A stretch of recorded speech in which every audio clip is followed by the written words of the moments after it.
Bapak-bapak, selamat sore. Dengan adanya sudah ada Provinsi Papua Selatan, Kabupaten Merauke, lalu dengan dinamika hari ini yang Bapak Dorang melihat seperti apa sehingga Bapak Dorang menanggapi apa yang maksud dari Bapak Dorang. Silakan Bapak. Iya, kalau saya menanggapi pertama tentang pasal di dalam PP 54. PP 54 pasal 4 alinea F yang menyatakan bahwa yang bisa mencalonkan diri sebagai calon anggota MRP di Provinsi Papua Selatan usianya antara 30 sampai dengan 60. Di dalam hal ini saya katakan bahwa ini tidak relevan dengan adat budaya kami orang asli di atas negeri ini. Karena di dalam adat istiadat kami ada kriteria yang diatur yang tidak bisa diintervensi oleh siapapun. Pertama, umur 30 sampai dengan 40 tahun ini orang tidak paham tentang adat istiadat. Kemudian 40 sampai dengan 50 itu baru tahap penjajakan, pembelajaran. 50 sampai 60 itu baru mulai paham adat istiadat itu sendiri. Sedangkan umur 60 ke atas ini benar-benar orang yang sudah paham dan mengerti tentang adat itu sendiri, baik isinya maupun luarnya. Karena di dalam adat kami ada aturan-aturan yang tidak bisa diintervensi oleh siapapun, terutama tentang umur. PP 54 kok berbicara tentang 54. Di dalam PP 54 itu dikatakan bahwa usianya 30 sampai dengan 60. Aduh, ini sangat bertentangan sekali dengan budaya kami. Budaya Malin, budaya orang asli. Semakin orang itu umurnya di atas 60 tahun, orang itu sangat paham dan sangat mengerti tentang budaya itu sendiri. Bagaimana anak umur 50 sampai 40, 30 sampai dengan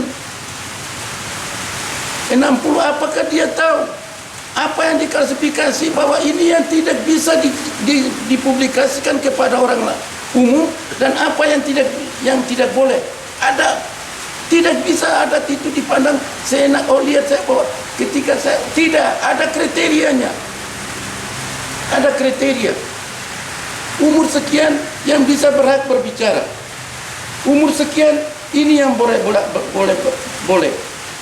Tetapi kalau umur di bawah, biasanya di dalam adat kami umur 50 ke bawah itu tidak layak untuk berbicara tentang adat istiadat. Yang berbicara itu 50 ke atas.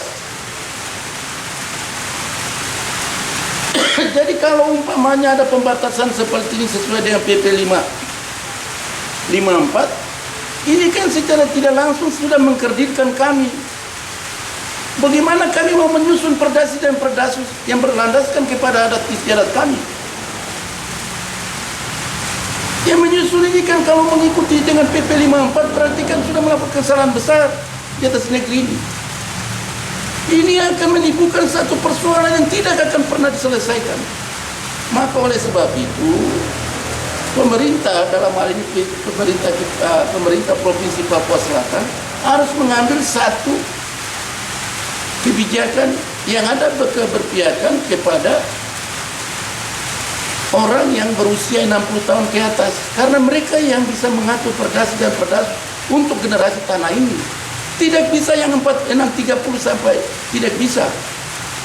Ini sama saja kita mau menghancurkan generasi kami. Anak cucu kami nanti bagaimana?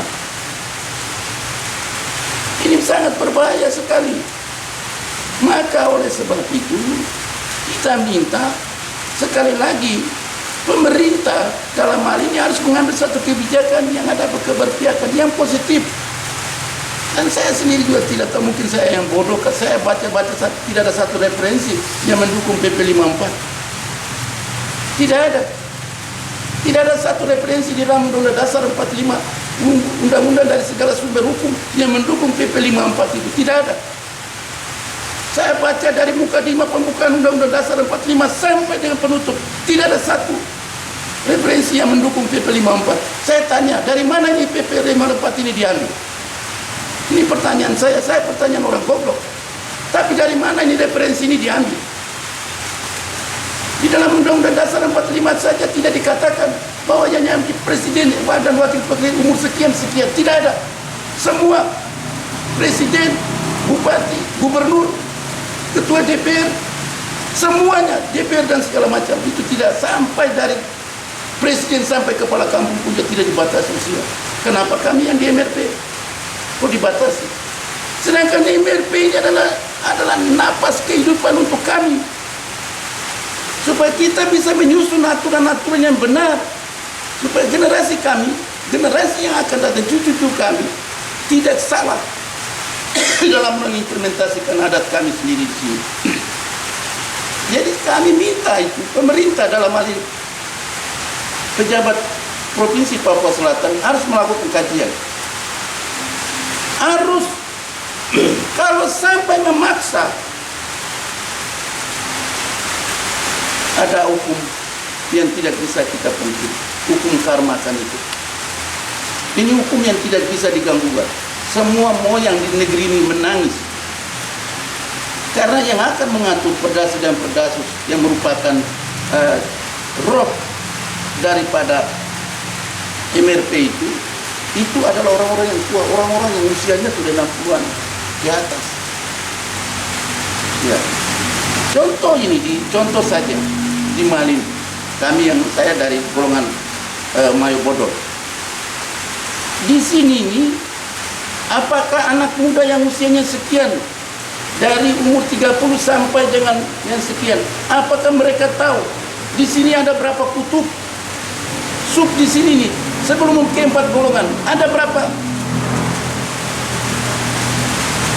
Dan apa nama-nama itu? Baru disitulah dibagi. Jadilah 4. 4 itu dibagi di mana? Itu yang bisa tahu itu hanya orang tua. Kalau anak-anak tidak bisa, dan itu menurut adat budaya kami, memang itu tidak bisa, itu melanggar hukum adat. Kalau ada anak yang usianya dini, terus dia berbicara tentang pembagian hak wilayah, itu salah. Ini PP ini harus ditinjau kembali. Ini saya melihat itu PP 54 ini kayaknya mereka mengambil itu sepertinya copy paste dari provinsi Papua. Itu copy paste PP 21 tahun 2004 itu yang itu copy paste-nya dari situ. Tetapi kajian secara ilmiah dari Provinsi Papua Selatan sendiri, terutama di bagian hukum, itu mereka tidak lakukan kajian, hanya copy paste ya Provinsi Papua berbuat begini. Sedangkan kalau kita melihat persoalan Provinsi Papua, penyusunan PP 21 itu seolah-olah tergesa-gesa. Banyak yang merugikan kami orang asli Papua. Nah, sekarang itu di copy paste lagi, masuk ke Provinsi Papua. Mau lagi yang sudah terjadi di sana, di Provinsi Papua yang gagal di dalam membentuk orang asli Papua, sekarang bawa lagi ke sini, ke Provinsi Papua Selatan. Mau lagi seperti itu. Maka PP 54 ini harus, bila perlu, digugurkan. Harus digugurkan karena tidak ada referensi. Saya tidak tahu itu referensi dari mana itu Provinsi Papua Selatan ini mengambil. Itu saja yang mungkin kira-kira saya bisa memberikan masukan supaya apa yang didengar oleh pejabat Provinsi Papua Selatan supaya sadar sebelum terlambat. Jangan membatasi usia. 60 tahun ke atas itu adalah orang-orang yang betul-betul paham dan mengerti benar tentang budaya di tanah ini.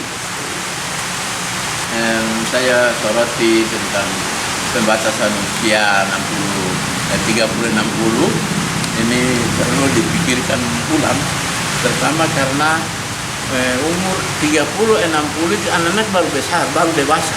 Kalau dilihat dari adat, dari sisi adat itu belum dewasa, itu baru besar. Nah, jadi baru dewasa dalam hidupnya, bukan dewasa di dalam kultur, dalam budaya, di dalam bahasa adat. Ya, ini yang mesti hati-hati. Ya, kalau MRP itu menyangkut kultur, budaya orang asli Papua, maka usia-usia 30-60 itu anak-anak zaman now, yang baru dewasa dan belum tahu apa-apa, sama sekali tidak ada. Bisa tanya saja kepada mereka, kamu tahu adat, tahu agama, tahu budaya, tahu adat, tahu bahasa. Nanti lihat anak-anak yang tidak tahu bahasa, tidak tahu adat, semua bermunculan menjadi anggota MRP, itu sangat kasihan dan sangat merugikan sekali. Sebab kalau MRP itu mewakili orang asli Papua untuk berbicara tentang kultur, mengangkat hak-hak asasi, hak-hak dasar orang Papua, hak-hak keturunan, dan berbicara semua tentang nasib dan kekayaan orang Papua dalam rangka memperkaya budaya dan di dalam rangka NKRI, itu semua sangat penting. Tetapi orang-orang yang seperti apa, usia-usia model itu, usia-usia yang itu usia-usia baru besar. Saya lihat, saya punya mantan-mantan murid yang sudah sekarang sudah menjadi usia 60, dan mereka itu yang nanti dia mau atur adat kah, atur budaya kah, waduh saya kasihan tertawa dan aduh ini hancur gitu. Nah, sehingga tolong undang-undang kah, aturan 54 itu ya, kalau memang itu tidak bisa dibijaki lagi, ya pakai alat lain. Alat lain harus dipakai untuk pembatasan usia itu supaya tidak menjadi polemik. Nah, jadi bisa saja memang anak-anak kemarin yang karena mungkin pendidikan barangkali dianggap pintar dan dia dipasang untuk atur-atur yang luar, kasihan sekali tidak tahu atur itu. Nah, silakan mau atur, mau mungkin membatasi umur atau menafsir-nafsir orang di agama dan perempuan itu mungkin, tetapi di adat tidak bisa. Di adat sangat tidak bisa. Adat itu sampai dia mati, dia sudah tua sekali, sudah tidak kemampu apa-apa, baru dia serahkan kuasa adat kepada anaknya atau kepada siapa yang dia percaya, bukan dibatasi. Jadi berbicara tentang adat ini harus beda dengan berbicara tentang mungkin kuota perempuan, kuota agama, itu mungkin tidak tahu mati, mungkin bisa dibatasi, tetapi di adat itu sampai dia mati. Nah, kalau begitu orang tua-tua yang biasa sampai mati, baru dia serahkan, dia punya semua yang ada pada dia, termasuk adat, kuasa dan lain-lain, itu dia serahkan. Selama dia masih kuat, jangan coba-coba kau ambil, jangan coba-coba kau batasi dia. Itu kok bencana sudah itu. Nah, seperti itu. Jadi kami sekedar sebetulnya hanya untuk meluruskan cara berpikir saja oleh pengambil kebijakan yang mungkin karena rasa punya kuasa untuk mengatur, membatasi, ya silakan, tidak apa-apa.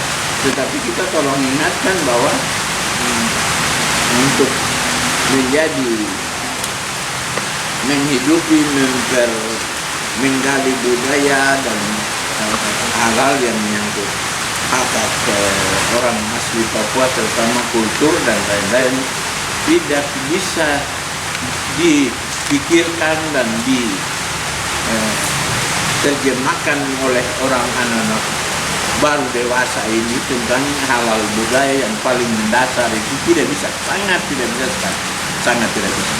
Itu nanti omong-omong tunjuk pintar, omong-omong biasa saja, ilmiah. Di adat itu bukan masalah ilmiah, masalah pintar. Itu masalah penghayatan dan kehidupan seperti apa orang-orang adat itu. Dan dia akan berbicara hal-hal yang sangat mendasar. Sehingga itu berbeda dengan orang-orang yang berpikir ilmiah tentang adat. Orang bilang kita sudah studi adat, kita sudah ada studi banding begini, kita sudah penelitian. Itu sangat-sangat tidak sama, sangat tidak sama dengan orang-orang tua duduk berbicara tentang adat. Itu sangat lain, sangat berbeda. Sehingga itu tolong harus dipikirkan baik. Waktu saya pernah ketemu satu orang tua, orang Muyu satu, yang kebetulan ada orang mungkin peneliti mahasiswa, dia datang panggil, terus dulu ngomong dengan Pak Tua satu orang Muyu. Dia bilang, "Bapak, saya mau tanya-tanya tentang budaya orang Muyu bagaimana begini." Dia pertama dia tanya dulu, "Engkau tahu bahasa Muyu?" "Tidak tahu." "Kalau begitu tidak usah kau tanya lagi, sebab bahasa itu akan menjelaskan tentang budaya. Maka kalau tidak tahu bahasa jangan bicara, kita tutup saja, tidak usah." Nah, itu artinya bahwa bahasa mengungkapkan, menggali, mengekspresikan tentang budaya, kultur, dan lain-lain. Sehingga anak-anak kemarin baru besar yang tidak tahu bahasa, tidak tahu segala, mana mungkin dia mau menggali, menjaga, melestarikan budaya, kultur orang Papua dalam rangka memperkaya budaya bangsa dan lain-lain. Ini sangat sulit. Saya coba kutip dari Undang-Undang Dasar 1945. Di sini kami terima Undang-Undang Dasar 1945 adalah dasar hukum kita, adalah negara Kesatuan Republik Indonesia yang telah kita terima otonomi khusus ini berdasarkan Undang-Undang Dasar 1945. Kita sebenarnya harus mendengar dan menerjemahkan baik PP nomor 54. Apakah dia adalah sebuah undang-undang dasar atau memang itu adalah peraturan pemerintah? Kalau memang itu adalah undang-undang dasar 1945, ya kami terima keputusan pemerintah kemarin bahwa 30 sampai 60 adalah sah dan itu baku. Tapi kalau dia bukan 54 itu adalah bukan undang-undang dasar 1945, berarti kami minta dari masyarakat Papua, dalam hal ini kan mewakili dari calon anggota MRP, kami minta supaya kita kembali kepada pemerintah untuk dipertimbangkan bagaimana untuk harus mendapat jalan keluar. Itu pertama yang saya harapkan. Yang kedua, saya sangat mengharapkan kepada pemerintah agar dalam kesempatan ini yang sekarang kita menyampaikan apa yang kita harapkan, segera menindaklanjuti sampai ada jawaban dan jangka waktu 1 minggu. Itu yang kita perlu sampaikan kepada pemerintah setempat, bahwa dalam hal ini pejabat gubernur Provinsi Papua Selatan, bahwa kami minta memberikan waktu selambat-lambatnya 1 minggu dari sekarang. Ya, masalah pembatasan usia sudah dibicarakan oleh bapak-bapak lain. Saya menggali ke turunan dari penjelasan dari bapak-bapak ini. Struktur dasar budaya kita orang wilayah hukum adat Hanima, Kabupaten Merauke, Kabupaten Mapi, Kabupaten Boven Rigol, Kabupaten Asmat, dengan 6 suku besar, tapi sukunya banyak. Nah, ini yang struktur dasar budaya kita ini untuk wilayah hukum adat Hanima, 6 wilayah hukum adat ini jadi dasar untuk ke depan untuk menyusun Perdasi dan Perdasus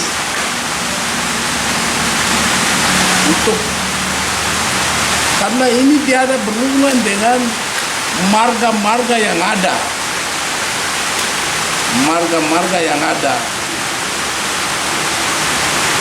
Marga ini menunjukkan bahwa itu mahkota untuk ada marga, berarti ada hak wilayahnya. Hak wilayah tanah, dusun, sungai, kali, rawa yang merupakan sumber daya kehidupan masyarakat banyak, orang banyak, terutama orang Papua yang menghuni di kawasan selatan Papua. Ini jadi tumpuan harapan untuk kesejahteraan masyarakat kita di provinsi baru ini. Nah, jadi kami punya harapan supaya Perdasi dan Perdasus ini kami bisa menelurkan, kita kolaborasikan budaya yang ada dari 6 suku besar ini dengan perkembangan zaman ekonomi global yang terjadi sekarang ini. Kita atur supaya orang kita tidak tergilas habis oleh gerakan ekonomi global ini. Ini banyak sekali bicara, kerja kita akan banyak. Sumber daya manusia orang di selatan Papua ini harus dibimbing, dibina, supaya dia bisa mengelola sumber daya alamnya sendiri dan menikmati bersama-sama dengan saudara-saudara dari luar, saudara-saudara Nusantara lain yang ada hidup bersama-sama kami di sini, supaya saling menghargai. Mereka menghargai budaya kita berdasarkan Perdasi dan Perdasus yang akan dibuat, dan kita juga menghargai mereka. Nah, disinilah tercipta keseimbangan. Tidak ada satu yang memeras yang lain. Kami mau supaya terjadi di Merauke ini atau di seluruh Papua Selatan. Nah, kan sudah pernah muncul istilah orang bilang satu isakut BKI, satu hati, satu. Itu kerja gotong royong. Dan di sini kita kerja sama-sama, bukan kerja untuk saya mau jadi kaya sendiri. Oh tidak. Tidak boleh terjadi begitu, mau jadi kaya sendiri, tidak. Mari sama-sama kita nikmati ini provinsi yang sudah ada ini. Kita nikmati sama-sama, atur sama-sama, saling menghargai. Saudara dari luar datang menghargai hak kami. Nah, ini supaya saling menghargai, supaya terjadi harmonisasi antara masyarakat kami orang asli Papua dengan saudara-saudara Nusantara lain. Nah, dan ini sudah terbukti di Merauke ini, di Papua Selatan ini.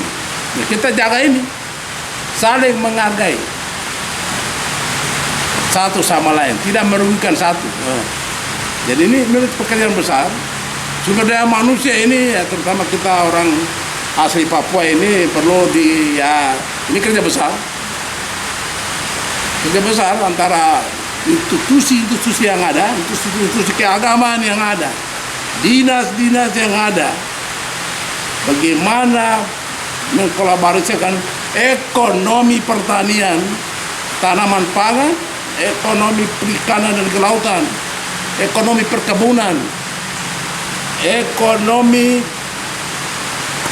peternakan. Ini potensi besar wilayah kita.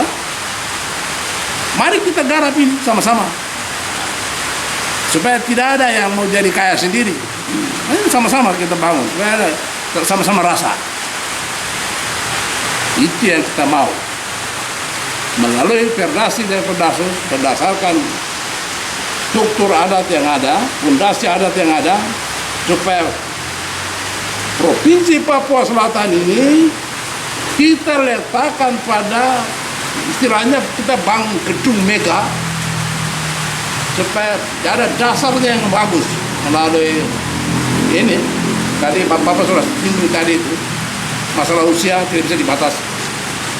Yang mengerti kan ini orang tua yang nampak ke atas, persoalan adat itu yang dikolaborasikan dengan perkembangan zaman yang ada, supaya tercipta ekonomi yang kuat di Provinsi Papua Selatan. Nanti di sini ada persaingan dengan adanya otonomi khusus ini, persaingan antara provinsi-provinsi yang ada di seluruh tanah Papua ini dan provinsi-provinsi yang ada di seluruh Indonesia. Kita bersaing, punya keunggulan komparatif. Segmen terakhir dari saya Weren Kahol dari Mayo Bodol mewakili 6 suku besar di Provinsi Papua Selatan menyatakan menolak pembatasan usia untuk pokja adat karena akan bertentangan dengan adat dan budaya kami. Saya menolak PP 54 ini karena bertentangan dengan Undang-Undang Dasar 1945. Closing statement dari saya, Samuel Mendipoman, atas nama atau mewakili 6 suku besar di Provinsi Papua Selatan menyatakan menolak pembatasan usia untuk khusus untuk pokja adat. Pokja adat tidak bisa diintervensi oleh pihak manapun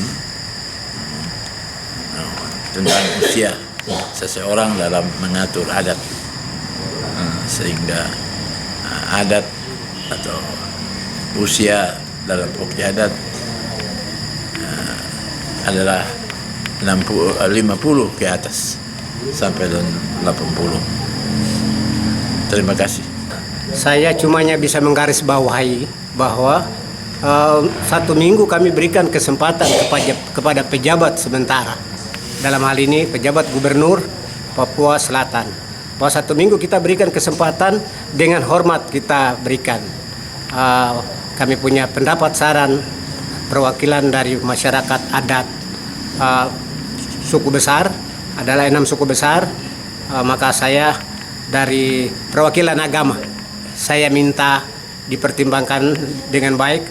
Kalau tidak, yang kedua kali kita datang dengan cara lain. Statement saya garis bawahi yang apa yang saya tadi sudah sampaikan, terutama ya masalah-masalah sumber daya alam ini kan, untuk bisa dimasukkan dalam Perdasi dan Perdasus sumber daya alam, dan karena disitulah ada kearifan-kearifan lokal kita, masyarakat 6 suku besar, supaya diperhatikan